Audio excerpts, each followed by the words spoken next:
It didn't take long before Ada started borrowing things from Timmy. A pair of slippers today, a purse tomorrow, and later even clothes.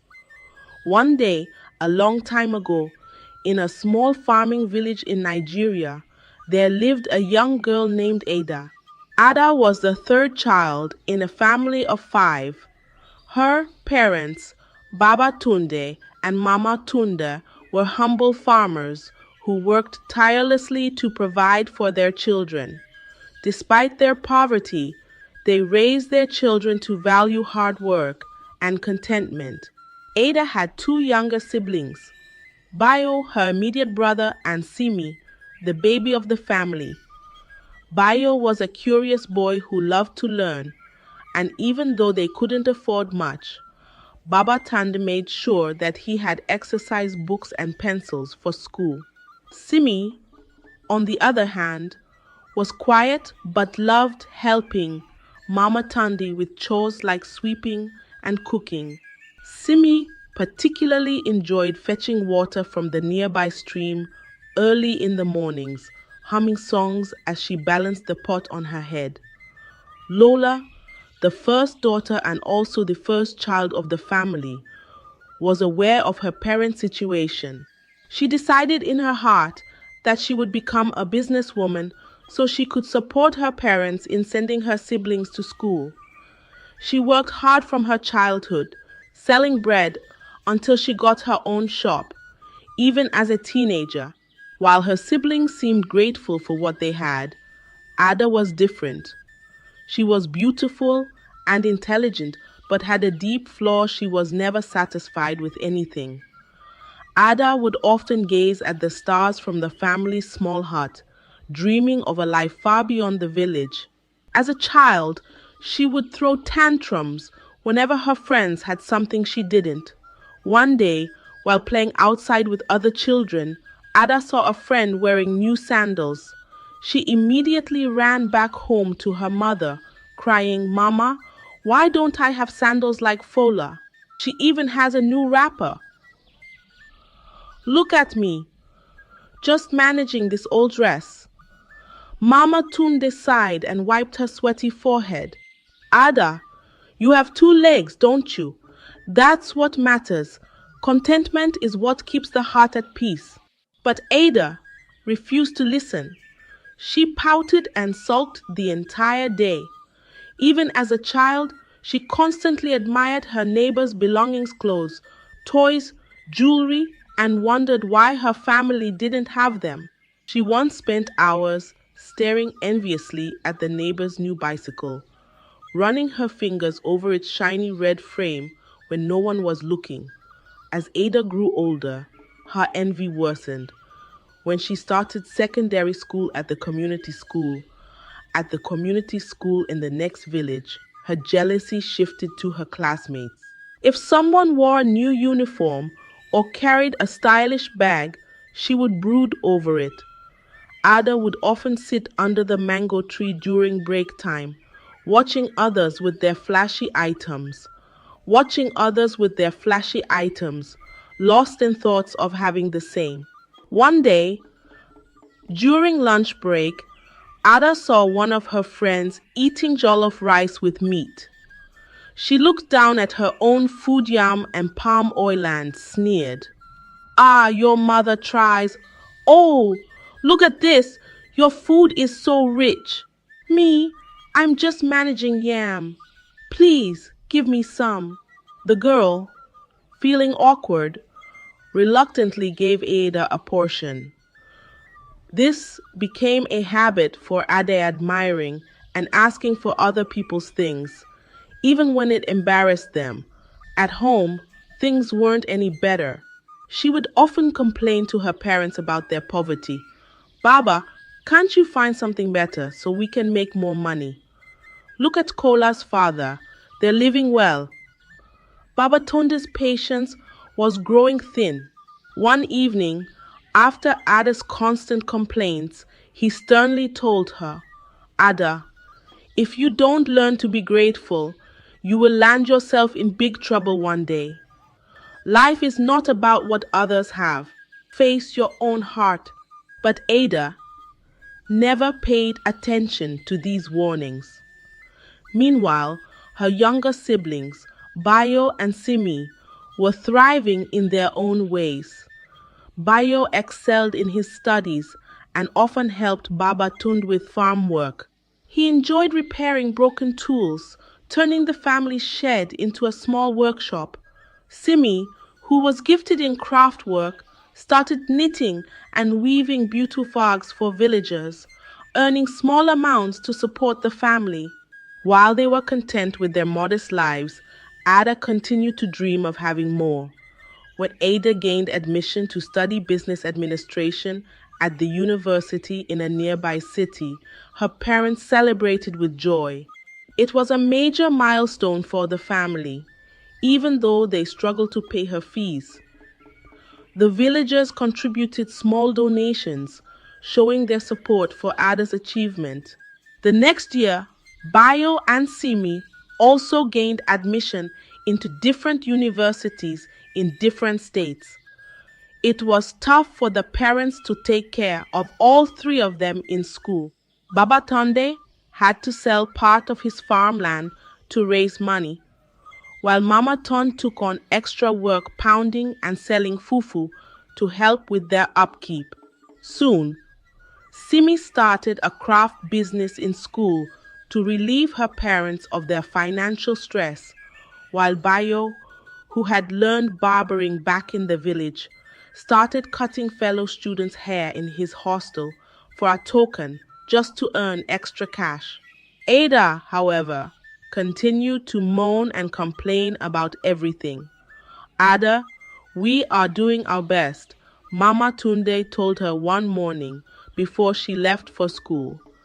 Please focus on your studies and be content with what we can afford. Ada smiled and nodded, but deep down, she wasn't listening. She spent her evenings scrolling through social media, envying pictures of classmates flaunting luxury items and exotic vacations. University life exposed Ada to a whole new world. Students wore designer clothes, carried the latest phones, and lived lavishly. Her envy reached a new height. She admired her friends' boyfriends, especially the ones who gave them expensive gifts. One afternoon, she sighed loudly as she sat in her hostel room. Why is my life like this? Look at Nkechi here, boyfriend.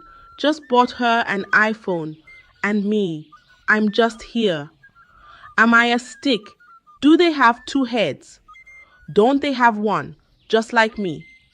Ada began dating a young man named Coyote, not because she liked him, but because he occasionally gave her money.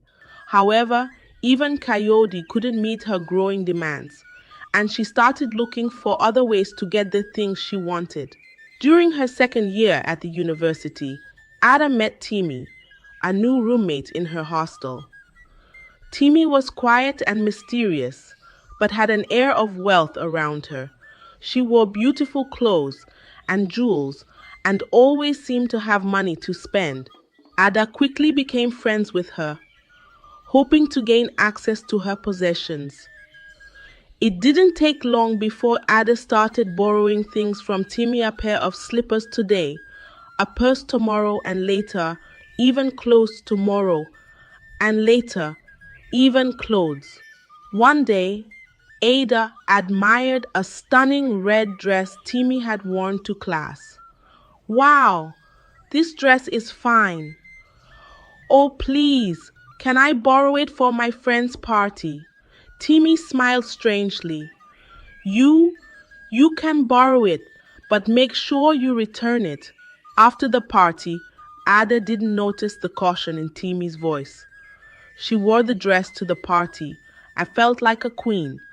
But that night, she had a strange dream. In her dream, she saw Timmy standing in a dark forest, chanting and laughing wickedly. When Ada woke up, she felt uneasy but brushed it off. It must be an evil person trying to spoil her by using her face. They want to scatter this friendship. It will not work, she said. 2 years later, Ada graduated with second-class upper. It was a joyous celebration. Her parents blessed her, releasing her to experience favor in her job hunt. But Ada's life took a downward turn. Despite her intelligence and beauty, she struggled to find a stable job. Every opportunity seemed to slip through her fingers. Meanwhile, her siblings were flourishing.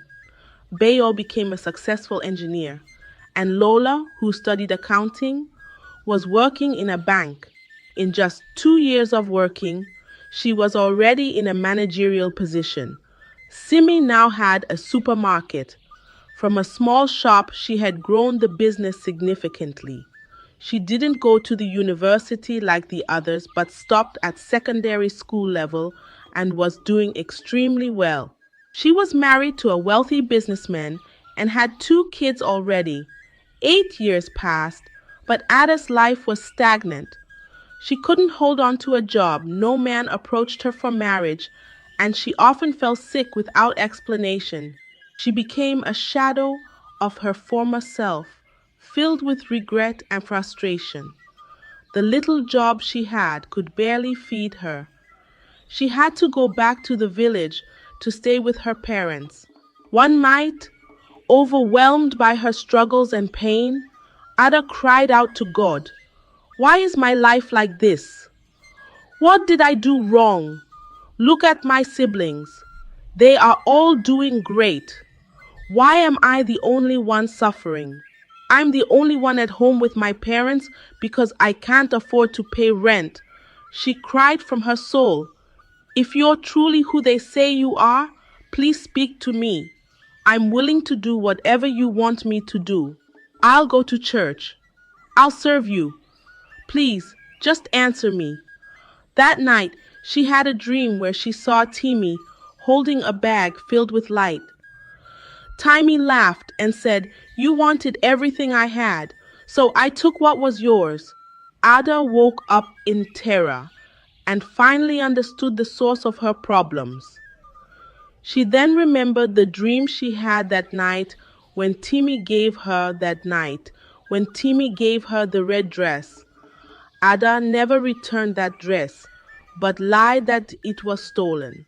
She never knew Timmy was a witch, an old witch in the realm of the spirit, but a beautiful young woman in the physical. Ada had dined with a witch without knowing. "Now I know you are truly God. Please save me. What do I do now?" she cried. "You have shown me the problem. Please show me the solution." She continued to lament. After crying, Ada slept off. Then she had another dream. An old woman came to her and told her to sit. She instructed her to fast and pray for 3 days and 3 nights. On the last night, she was told to pray Psalm 35 over a bowl of water and use it to wash herself from her head to her toes. Ada followed the instructions carefully, and on the final night, she washed herself with the water and prayed from her heart. That night, she had another dream. This time, Timmy angrily threw the bag of light back at her. "Take it. Your stubbornness has cost me a lot," she said, and disappeared. When Ada woke up, she felt a deep peace she hadn't experienced in years. A week later, she received a call from a top company that she had once applied to but was never called back. She went for the interview and was offered the job immediately. Her life transformed and her light shined again. That same year, she met a kind, God-fearing man named Thunder, and they got married. A year into the marriage, Ada gave birth to a beautiful baby girl. Life's greatest lessons lie in embracing contentment and gratitude. True peace comes not from chasing what you lack, but from cherishing what you already have. Envy and greed are silent thieves that rob you of joy, leading to unnecessary struggles and regrets. Instead of comparing your life to others, trust in life's perfect timing. What you don't have today doesn't mean it's denied forever. Every phase of life carries unique opportunities, and patience unlocks the best ones. Be grateful for the little things, for gratitude is a magnet for miracles. A thankful heart multiplies blessings. Surround yourself with genuine people who uplift you, for not everyone around you wishes you well. Most importantly, trust in God's ability to restore and renew His grace turns brokenness into beauty. As Isaiah 1:18 reminds us, even the darkest paths can lead to redemption. Remember, we came into this world with nothing and will leave with nothing. What matters is how we live, love, and impact others. Choose to walk each day with joy, faith, and contentment, knowing that what is meant for you will always find its way. Stay blessed and let gratitude guide your path. Mama Yasmin, I'm not ready to have this baby. Is there any way you can help me? Mama Yasmin looked at Said with kind but serious eyes. My dear, it's too late to get rid of the baby safely. It could be very dangerous for you. Said's heart sank. She didn't know what to do. But then Mama Yasmin said something that surprised her. If you don't want the baby, you can sell it after it's born. There are people who would pay a lot of money for a healthy child. Once upon a time, in a village far away, there lived a girl named Said. Said was very beautiful, with a kind heart that made everyone love her. She was always helpful and sweet, making people smile wherever she went. She loved to pick flowers by the riverside, and she would often bring the brightest flowers to her mother to decorate their small but cozy home. Sadi's father was a poor farmer. He worked hard every day in the fields, trying to grow enough food for his family. Said's mother was a trader. She sold little things in the market, doing her best to make sure they had what they needed. Even though they didn't have much, Said's family was happy. They loved each other very much, and laughter was always present in their home. In the evenings, they would sit outside their house under the moonlit sky, telling stories and dreaming of better days. Said had a few close friends. Together they walked to school every day. Said was very, very smart. She always listened to her teachers and studied hard.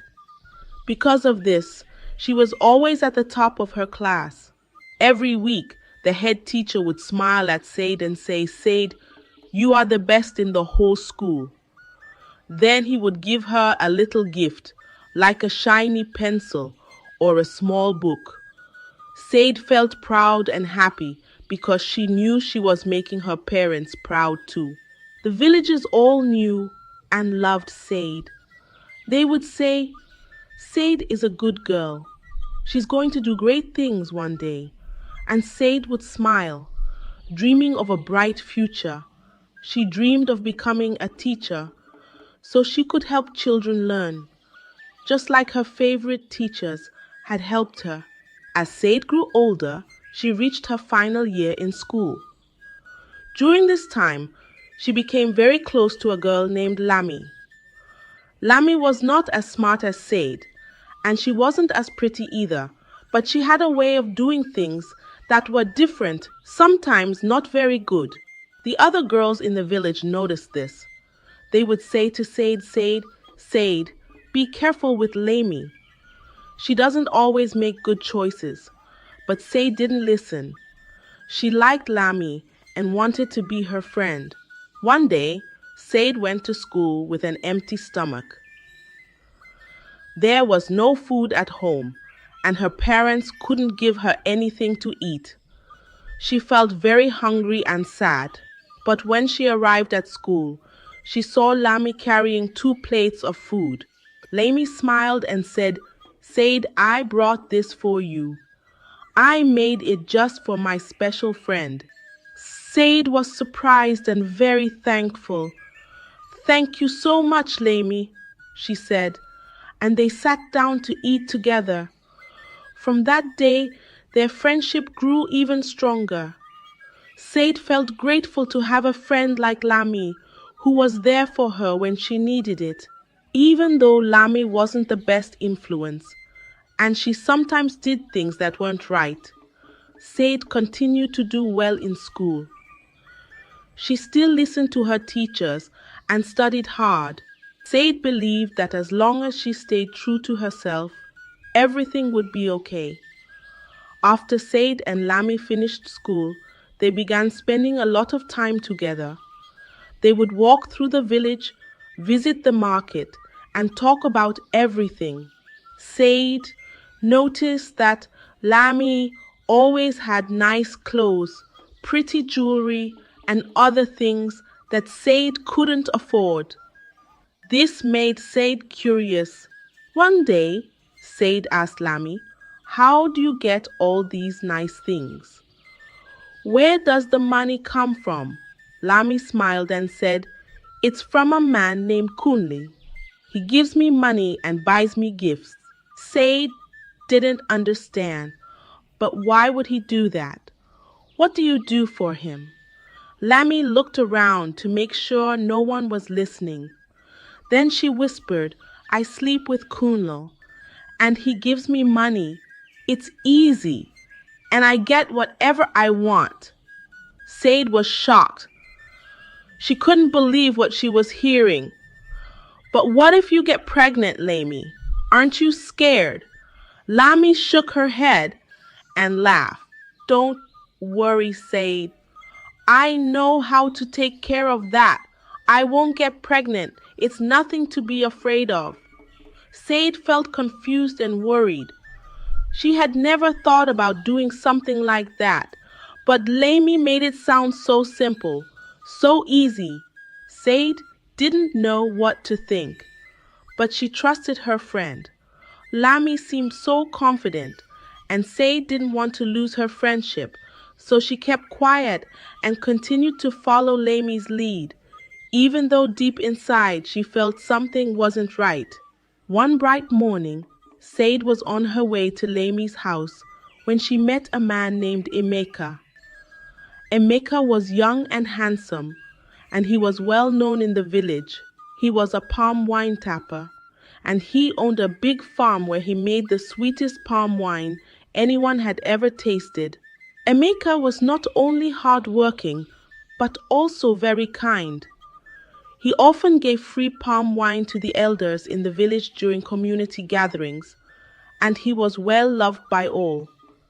As they talked, Emeka looked at Saad and smiled. He liked her gentle nature and her beauty. Before they parted ways, Emeka reached into his pocket and pulled out a small box. Inside was a pair of beautiful earrings. He handed them to Said and said, "These are for you, Said. I hope they bring a smile to your face." Said was surprised and happy. "Thank you, Emeka. They are so beautiful," she said, her eyes shining with gratitude. She wore the earrings proudly, and the villagers noticed the sparkle in her ears, often complimenting her on how lovely they looked. From that day on, Said started meeting Emeka every day. They would talk, laugh, and sometimes walk together to his farm. Emeka always made Said feel special, and she began to look forward to their time together. They would sit under the shade of the palm trees, sharing stories about their hopes and dreams. Said felt like she had finally found someone who truly cared for her. As days passed, Said and Emeka grew closer. One day, in a quiet moment, they ended up sleeping together. Said felt a mix of emotions. She liked Emeka very much, but she also felt unsure about what they had done. She thought about her parents and the values they had taught her, and a sense of guilt began to creep into her heart. While this was happening, Said's parents were busy planning her future. They wanted her to learn a skill that would help her in life, so they decided to send her to another village called Noma. Noma was known for its skill training and bustling market, and they thought it would be a good place for Said to grow. But a few weeks after being with Emeka, Said realized something that made her heart sink. She was pregnant. Nervously, she went to Emeka and told him the news, hoping he would stand by her. But instead, Emeka shook his head and said, "No, Said, I'm not responsible for that. It's not my child." His words were cold, and he turned away from her. Said felt crushed and alone. The man she thought cared for her had rejected her in her time of need. Now, with a baby on the way, she didn't know what to do. After being rejected by Emeka, Said felt lost and scared. Her parents, not knowing about her troubles, sent her off to Noma village to learn a trade. They wanted her to have a skill that would help her in life. Noma was a big village, famous for its skill training and busy markets. People came from far and wide to learn and trade there. As Sad left her parents' house, she felt a mix of emotions.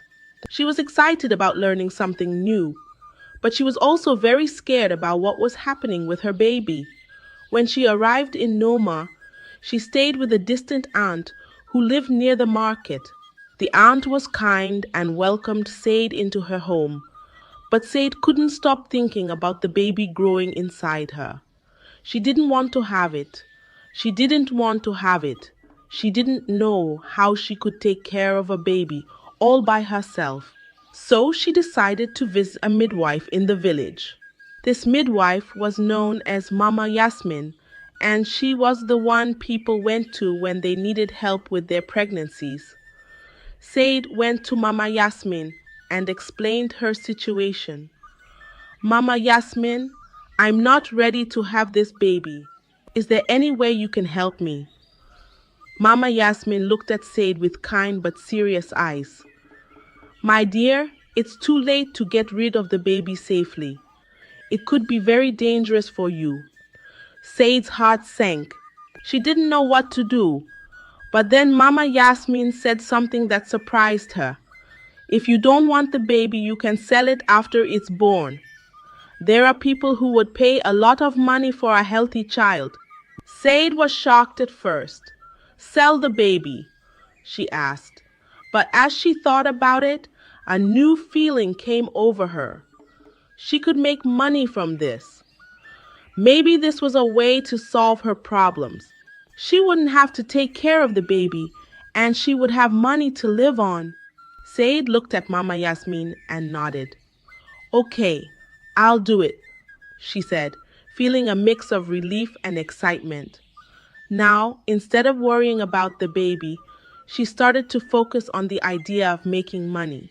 Said's thoughts were no longer on learning a trade, but on having her baby so she could sell it. She didn't feel the usual excitement or worry that other mothers might feel. Instead, she was focused on the idea of making money. As the months passed, Said's belly grew, and soon it was time for the baby to arrive. Mama Yasmin, the midwife, was ready. She had already found a buyer who wanted a child. When the day came, Said gave birth to a beautiful baby girl. The baby cried loudly, full of life, and Mama Yasmin placed the little girl in Saad's arms. Said looked at her daughter and felt nothing. She didn't feel the love or attachment that new mothers usually feel. Instead, she thought about the 500 gold coins and the shiny jewelry that were waiting for her. After breastfeeding the baby, Said handed her over to Mama Yasmin, who took the child to the buyer. The buyer was pleased and gave Said the promised gold coins and jewelry. Said looked at the money in her hands and felt excited. She didn't think about the baby she had just sold. All she could think about was how much money she had now. With the gold coins jingling in her pocket, and the jewelry sparkling in her hands, Said made a decision. This is better than learning a trade, she thought. I can make more money by selling babies. It didn't take long for Said to get pregnant again. This time it was with a man named Jeed. Jeed was just another man in the village, and when Said told him she was expecting his baby, he reacted just like Emeka had. Jeed shook his head and said, "That's not my baby, Said. I don't want anything to do with it." But Said didn't feel sad or worried. Instead, she felt happy. She was already thinking about the money she could make from selling this baby too. Without wasting any time, she ran to Mama Yasmin's hut, full of excitement. "Mama Yasmin, I'm pregnant again," Said said, almost dancing with joy. Mama Yasmin looked at Said with concern. "Said, you must be careful. Selling babies is not something to take lightly. It can lead to a path of regret." But Said didn't want to hear it. She smiled and said, "This is the path I've chosen, Mama. I'm going to keep doing this. It's the best way for me to make money." Mama Yasmin sighed, but she knew Said wouldn't listen. So she helped Said through the pregnancy just as she had before. After 9 months, Said gave birth to a baby boy. He was strong and healthy, crying loudly as he came into the world. But Said didn't feel the need to hold him or even look at him. She knew the buyers were already outside waiting. Without a second thought, she handed the baby over to Mama Yasmin, who took him to the buyers. This time, the payment was even greater. The buyers gave Said 2,000 gold coins and more jewelry, even more beautiful than before. Said was thrilled. The money was more than she had ever imagined. She didn't think about the baby she had just sold, only about the wealth she was accumulating. As Said looked at her growing pile of gold and jewels, she felt powerful. She believed she had found the perfect way to get rich, and nothing else seemed to matter. She was determined to continue down this path, no matter what anyone said. Said's plan worked even better than she had imagined. She became very rich very quickly. Each time she got pregnant, she sold the baby and collected more gold coins and jewels. The more babies she sold, the richer she became. Soon, Said was living a life of luxury in Noma village. She had the finest clothes, the most beautiful jewelry, and anything else she wanted. But as Said's wealth grew, so did Mama Yasmin's concern. One day, Mama Yasmin's concern. One day, Mama Yasmin sat down and said, "Said, you must stop selling your babies. They are your future, your own flesh and blood. You can't keep doing this." But Said just laughed and waved her hand. "Don't worry, Mama Yasmin. I have many more children inside me. I'll keep making money this way, and nothing will stop me." Said didn't listen to the warnings. She was too focused on her riches and the easy life she was living. She sent money and gifts back to her parents in her village, who were amazed by how much she had. They didn't know where all this money was coming from, but they were proud of their daughter for doing so well in Noma village. By the time Said decided to return to her village, she had sold 10 of her babies. Each sale had made her richer and more powerful. She felt on top of the world, believing that nothing could go wrong. With her bags full of gold and jewels, Sad was ready to go back home and show everyone how successful she had become. She didn't think about the babies she had sold or the warnings she had ignored. All she cared about was the wealth she had gathered and the luxurious life she had built for herself. When Said finally returned to her village, she looked so different that even her own parents didn't recognize her at first. She was dressed in the finest clothes, her skin glowed, and she had expensive jewelry that sparkled in the sunlight. The villagers gathered around, amazed at how beautiful and rich she had become. "Who is this beautiful woman?" They whispered to each other, unable to believe that this was the same Said who had left them. It was Lami, Saad's old friend, who first recognized her. "Saad, is that really you?" Lami shouted, running up to her and hugging her tightly. The villagers were astonished. This was Saad, the girl who had left to learn a trade in Noma village. They celebrated her return with joy and admiration. With all the money she had made, Said built herself a big, beautiful house. She didn't stop there. She also rebuilt her parents' house, making it grand and comfortable. Her parents were proud, thinking their daughter had done so well in life. Said lived alone in her grand house, surrounded by all the wealth she had gathered from selling her babies. She enjoyed the luxury and comfort her money brought her, and she didn't have to worry about anything. The men in the village were captivated by her beauty and success. Many of them asked her to marry them, thinking they could share in her wealth and happiness. But Said always said no. "I don't need a husband," she would say with a smile. She was content with her riches and didn't see any reason to get married. Said believed that she had everything she needed. She was rich, beautiful, and admired by everyone in the village. To her, life seemed perfect, and she didn't think about the cost of her wealth or the future that might lie ahead. As time went on, Said's parents began to worry about her. They saw that she was rich and successful, but she wasn't married. In their hearts, they believed that having a husband and children would bring true joy and happiness to Said's life. One day, her mother gently said, "Said, you have everything, but you are alone. It's important to have a husband and children to complete your happiness." Said thought about what her mother said. Although she had always been happy with her riches, she began to wonder if something was missing. Maybe her parents were right. Soon after, Said met a man named Toby. Toby was also rich and came from a well-respected family in the village.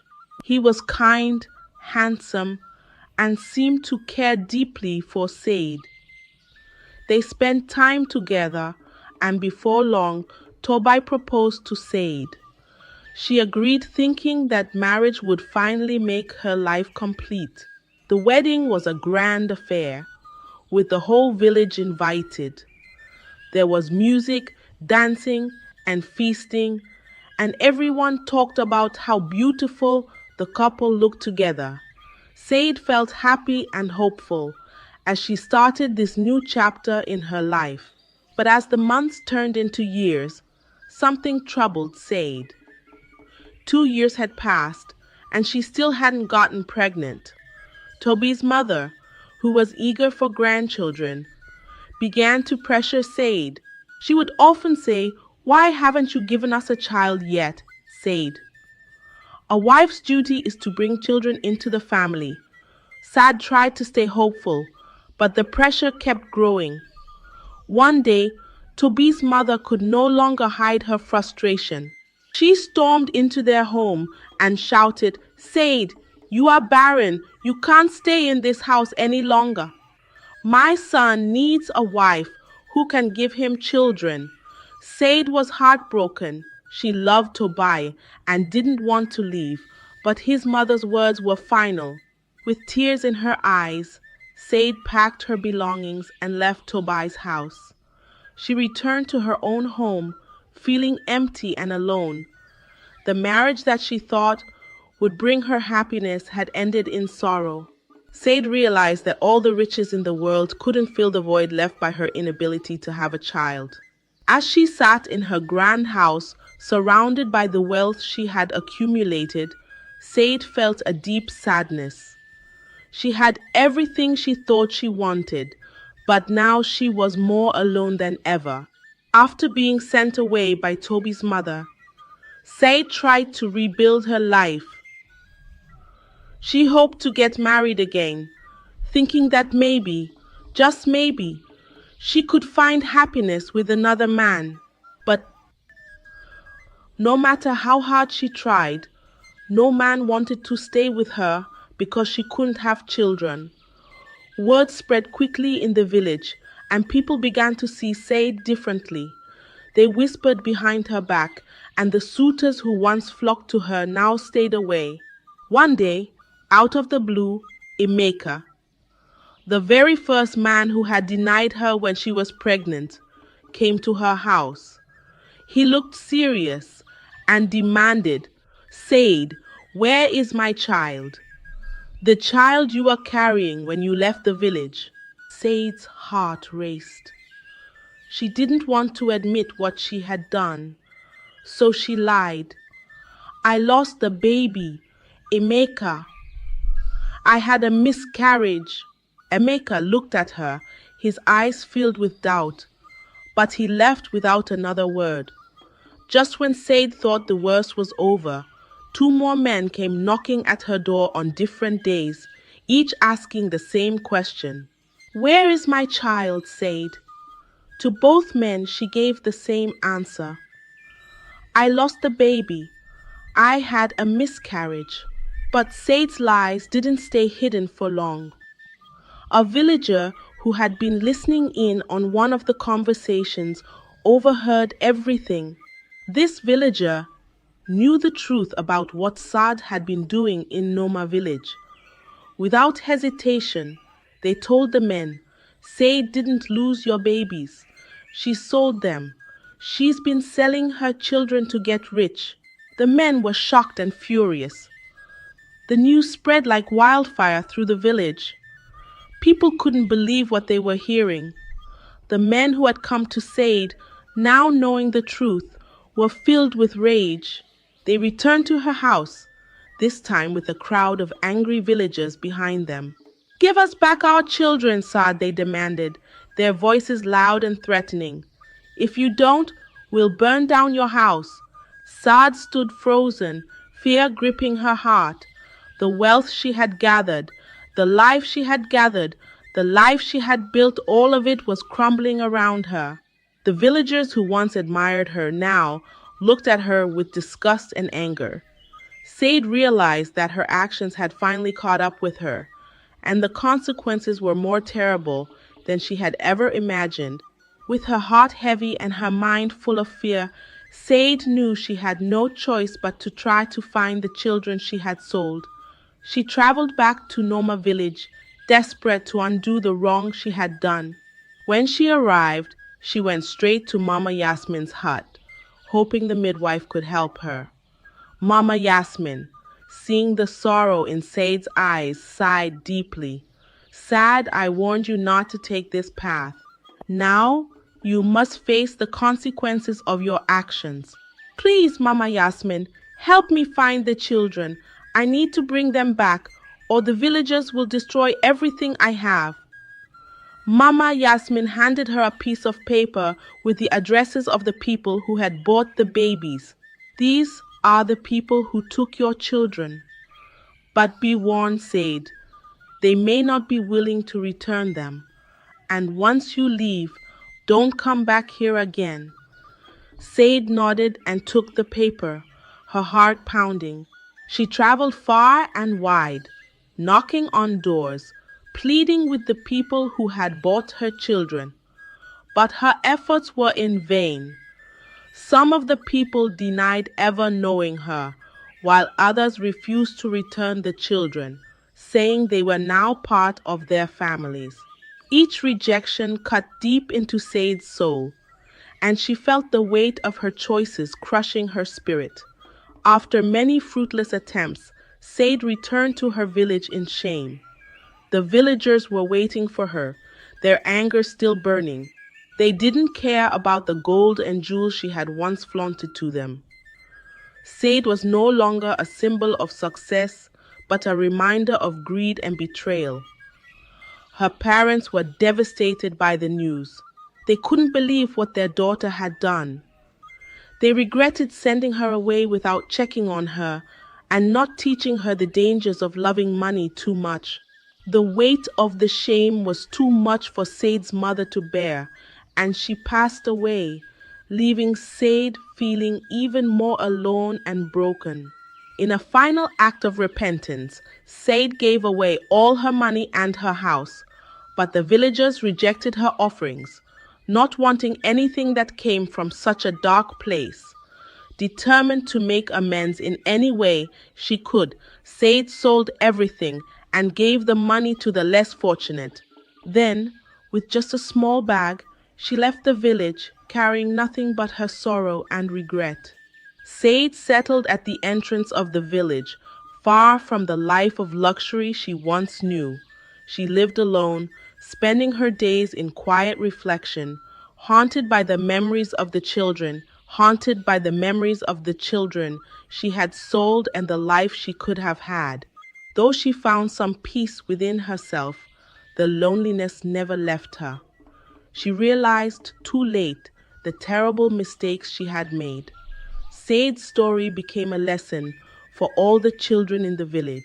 Parents would tell their children, "Remember Said, who traded her future for gold. She had everything but lost it all because she couldn't see what truly mattered." Said led the rest of her life in solitude, her heart full of regret. And as she sat by the entrance of the village, she hoped that her story would help others avoid the path she had taken.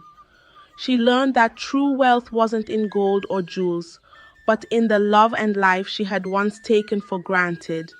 Said's story reminds us all of the dangers of greed and the consequences of losing sight of what truly matters. Her journey from wealth and luxury to regret and isolation serves as a powerful lesson on the importance of love, family, and integrity. True happiness does not come from gold or jewels, but from the bonds we share and the choices we make. Let us learn from Said's mistakes and strive to value what is truly priceless in life. Thank you for joining me today. Until next time. Remember to choose wisely and cherish those you love.